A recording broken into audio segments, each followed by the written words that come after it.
Hotel और restaurant, Assam के hotel और रेस्तरां में बीफ परोसी नहीं जाएगी।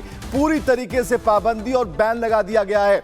अब इस पर राजनीति शुरू हो गई है, लेकिन विपक्ष की बेचैनी क्यों है, इस रिपोर्ट में दिखाते हैं।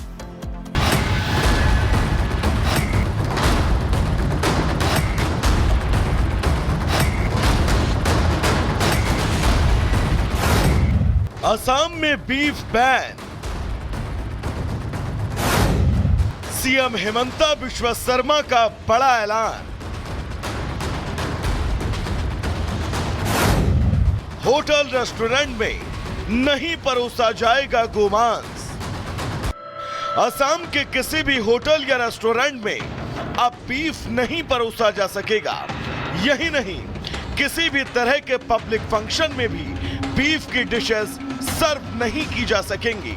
हेमंता सरकार ने बुधवार को बीफ बैन की घोषणा की कि असम में गोमांस कोई भी रेस्टोरेंट और होटल में सर्व नहीं होगा और साथ में कोई पब्लिक फंक्शन में भी या पब्लिक प्लेस में भी ये सर्व नहीं किया जाएगा। सो ये हमने कंप्लीटली होटल, रेस्टोरेंट और पब्लिक प्लेस में बीफ को हमें कंजम्पशन ऑफ बीफ, मांस को खाना हमने आज से बंद करने का निर्णय लिया। साथ ही सीएम हेमंता ने बताया कि बीफ पर प्रतिबंध के इस फैसले को पूरे राज्य में लागू किया जाएगा। पहले हमारा ये निर्णय था कि मंदिर का 5 किलोमीटर तक, लेकिन ये अभी हम पूरा स्टेट में एक्सपांड कर दिया हूं कि कोई भी कम्युनिटी प्लेस में, पब्लिक प्लेस में, होटल में, रेस्टोरेंट में आप इसको खा नहीं पाएगा। वहीं असम सरकार के इस फैसले के बाद राजनीतिक माहौल गर्म है। असम के मंत्री पीयूष हजारिका ने कांग्रेस को चुनौती देते हुए कहा, अगर कांग्रेस गोमांस प्रतिबंध का समर्थन नहीं करती तो उन्हें पाकिस्तान जाकर बस जाना चाहिए।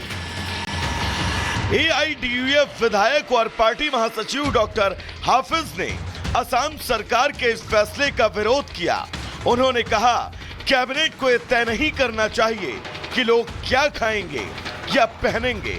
बीजेपी गोमांस पर प्रतिबंध नहीं लगा सकती।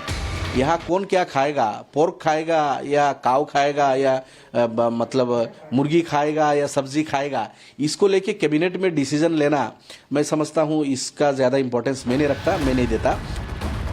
सीएम हेमंता ने इससे पहले बयान दिया था कि अगर कांग्रेस अध्यक्ष भूपेंद्र कुमार बोरा लिखित रूप से गोमांस प्रतिबंध की मांग करेंगे तो वह इसे लागू करने को तैयार हैं। ये बयान बीजेपी और कांग्रेस के बीच जारी बहस का हिस्सा था, जहां गोमांस की राजनीति को लेकर एक दूसरे पर आरोप लगाए जा रहे हैं। असम में सीएम हेमंता की सरकार अपने बड़े फैसलों के लिए हमेशा सुर्खियों में रहती है।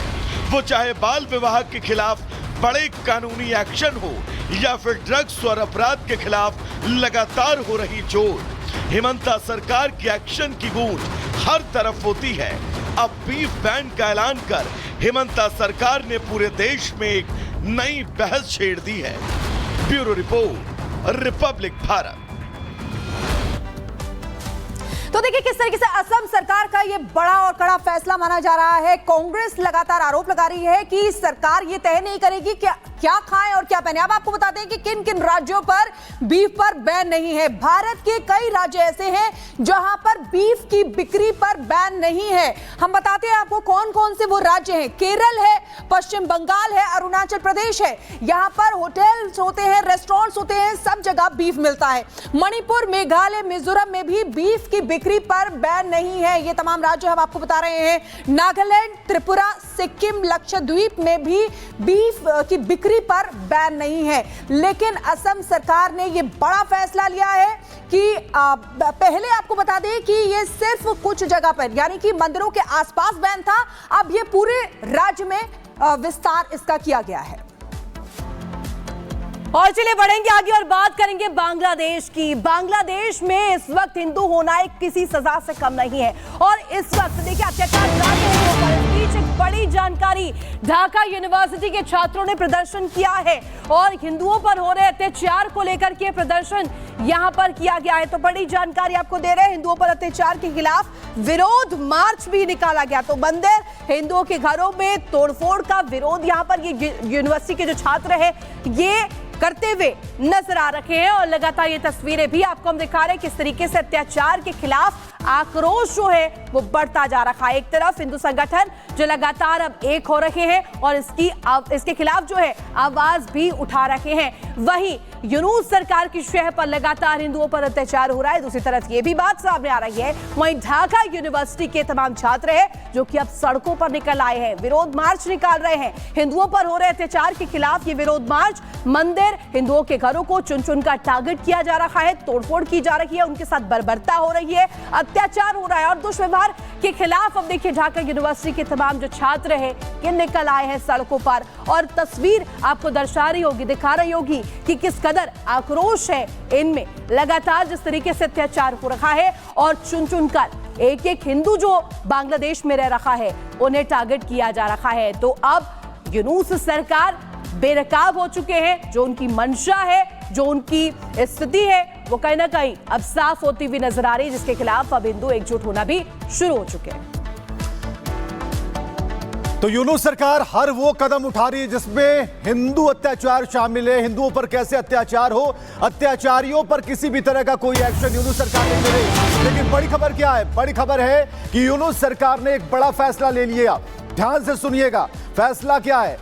इस फैसले में अब पाकिस्तान के लोगों को आसानी से बांग्लादेश में एंट्री की बात कही जा रही है। अब आसानी से बांग्लादेश जा सकेंगे पाकिस्तानी, आसानी से बांग्लादेश में प्रवेश पाकिस्तानियों का होगा।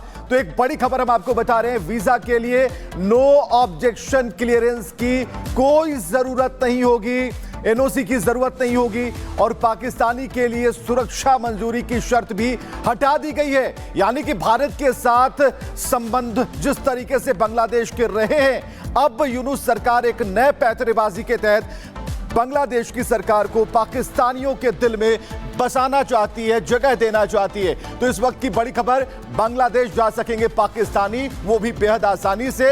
यूनूस सरकार हर वो कदम उठा रही है जिसमें पाकिस्तान के लोगों को तवज्जो दी जा रही है और ये कहीं ना कहीं बांग्लादेश की कूटनीति का फेल्यूर माना जा रहा है। हालांकि सुरक्षा मंजूरी की शर्त हटा दी गई है, ये बड़ी खबर हम आपको बता रहे हैं।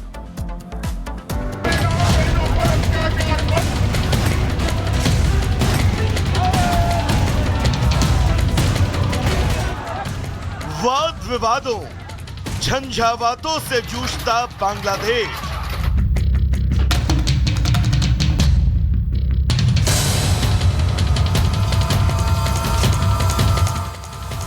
तख्ता पलट के बाद गिरती देश की साख।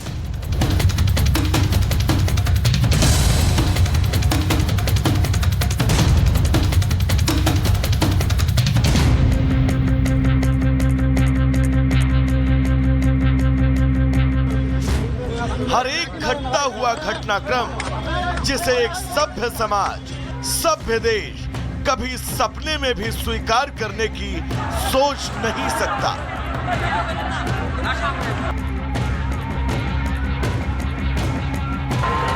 अल्पसंख्यकों पर अटूट अत्याचार की चीखें जो आज विश्व भर के कानों में गूंज रही हैं, उन चीखों से उठते वो ज्वलंत सवाल जिनसे मोहम्मद यूनुस मुंह छिपाते फिर रहे हैं।